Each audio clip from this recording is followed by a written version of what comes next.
10 नवंबर 2005।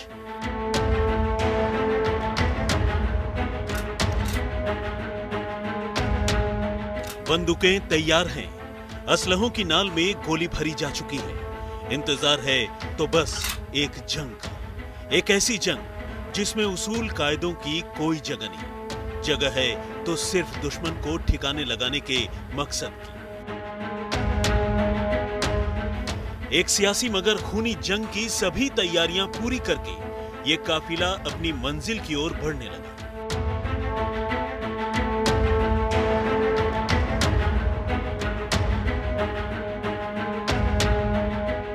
लेकिन इससे पहले कि यह काफिला अपनी मंजिल तक पहुंच पाता, इस रेलवे क्रॉसिंग ने काफिले का रास्ता रोक लिया।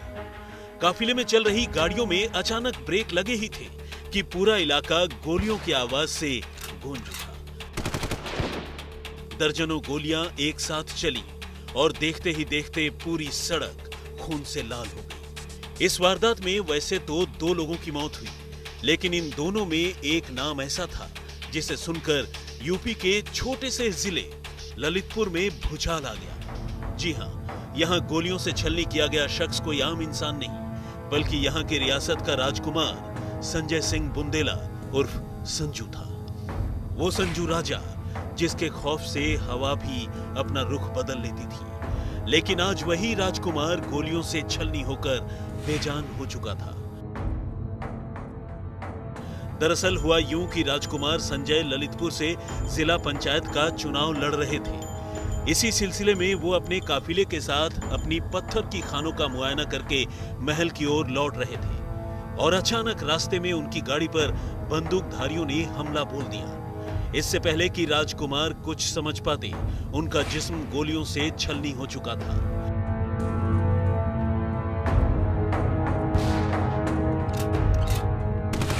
इस वारदात में केवल राजकुमार ही नहीं, बल्कि उनके एक साथी की भी मौत हो गई, जबकि उनके कई हमराह गोलियों से जख्मी हो गए। ये कत्ल केवल बुंदेलखंड की रियासत के राजकुमार का कत्ल नहीं था, बल्कि सूबे की सत्ता में मंत्री के पद पर बैठे राजा वीरेंद्र सिंह बुंदेला के बेटे का भी कत्ल था। चूंकि कत्ल एक मंत्री के बेटे का हुआ था, लिहाजा पुलिस के होश फाख्ता हो गए। पुलिस को समझ ही नहीं आ रहा था कि आखिर वो करे तो क्या करे।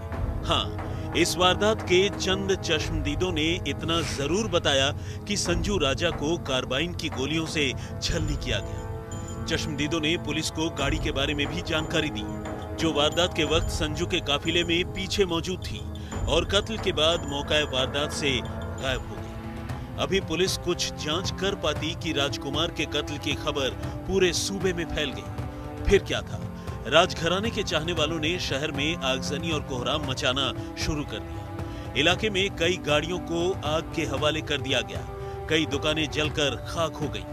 पूरा शहर आग की चपेट में था और कातिल पुलिस की पकड़ से बहुत दूर, या यूं कहें कि कातिल का पुलिस के पास कोई सुराग नहीं था। पुलिस कातिल की तलाश में अंधेरे में तीर चला रही थी। लेकिन इसी बीच इस सनसनीखेज कत्ल के मामले में वो नाम सामने आया जिसने सूबे की सरकार को एक बार फिर हिला दिया। पुलिस कातिलों की सरगर्मी से तलाश कर ही रही थी कि खुद संजू राजा के घर वालों ने पुलिस को वो नाम दिए जिन पर इस वारदात को अंजाम देने का शक था।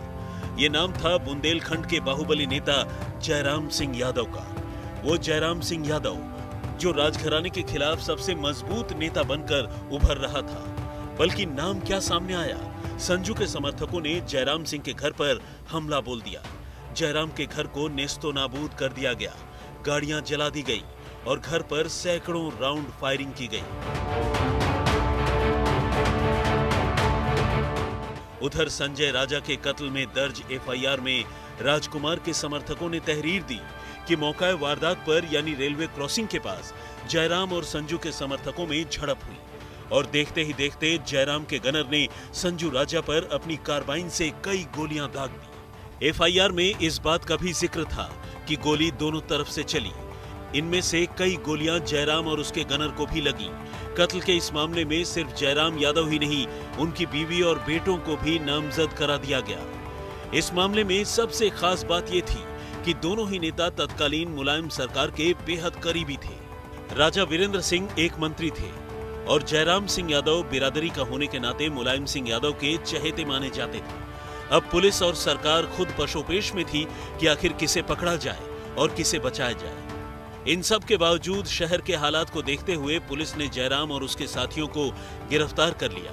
दरअसल इस कत्ल को संजू और जयराम की राजनीतिक दुश्मनी का नतीजा बताया जा रहा था, क्योंकि राजा भी जिला पंचायत का चुनाव लड़ रहा था और जयराम भी अपने बेटे को इसी चुनाव में खड़ा करके जिताना चाह रहा था।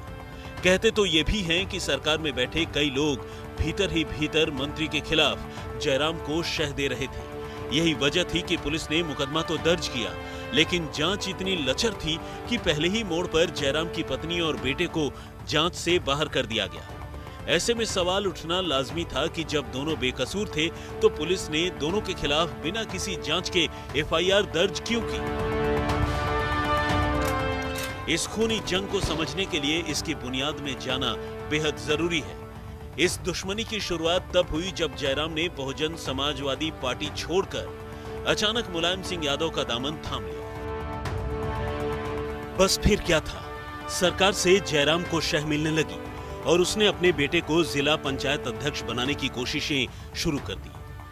ये बात गुस्सैल संजू राजा को पता चली तो वो आग बबूला हो गए और उन्होंने जयराम को सबक सिखाने के लिए उसके घर ताबड़तोड़ फायरिंग कर डाली। इस घटना के बाद सरकार ने संजू राजा के पिता वीरेंद्र सिंह बुंदेला को हिदायत दी कि वो राजकुमार को काबू में रखें।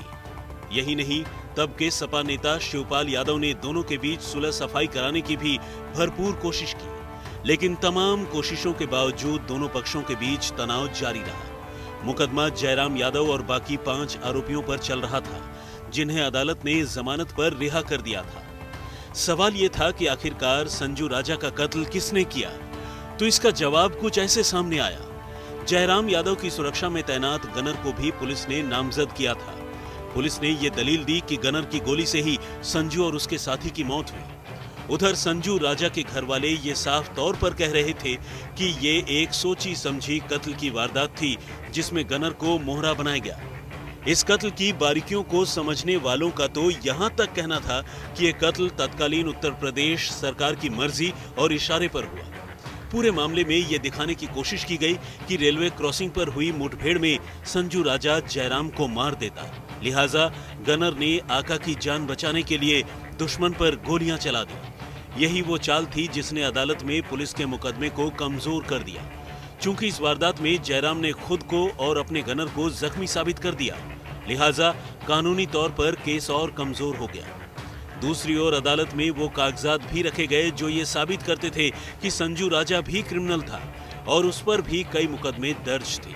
लेकिन कातिल को कातिल साबित करने के लिए हर कड़ी पुलिस मौका वारदात पर छोड़ती चली गई। सबसे पहला सवाल तो संजू की पोस्टमार्टम रिपोर्ट पर ही उठ गया। पोस्टमार्टम में ये कहा गया कि मरने वाले दोनों के जिस्म से कोई गोली बरामद नहीं हुई, तो आखिर गोलियां कहां गईं?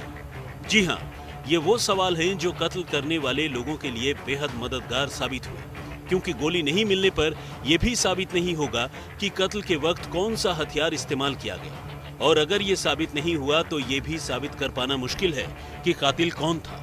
पुलिस अपनी जांच में ये भी नहीं बता पाई कि अगर दोनों के बीच गोलीबारी हुई तो पहली गोली किसने चलाई, गोलियां और खोखों के बोर क्या थे, कौन सी गोली सरकारी और कौन सी गैर सरकारी असलहे से चलाई गई। पुलिस ये भी साबित करने में नाकाम थी कि संजू राजा पर गोली हिफाजत के लिए चलाई गई थी। सवाल ये भी था कि संजू राजा के बाकी साथियों को गोलियां कैसे लगी। क्या जयराम का गनर ही फायरिंग कर रहा था और उसने किसी को फायरिंग करने का मौका तक नहीं दिया? पुलिस गनर से जुड़ी किसी भी सबूत को कोर्ट में रखने में नाकाम रही। इस कत्ल से जुड़े इतने सवाल हैं जिनका जवाब पुलिस ने अदालत के सामने नहीं रखा, और शायद यही वजह है कि यह कत्ल आज तक संदेह की धूल में लिपटा हुआ है। साल 2018 में संजू राजा के कत्ल का मामला ये कहकर बंद कर दिया गया कि गनर ने अपना कर्तव्य निभाते हुए फायरिंग की थी, इसीलिए उसे कत्ल का दोषी नहीं माना जा सकता। यही वजह है कि आज भी ललितपुर के लोग पूछ रहे हैं कि संजू राजा का हत्यारा कौन?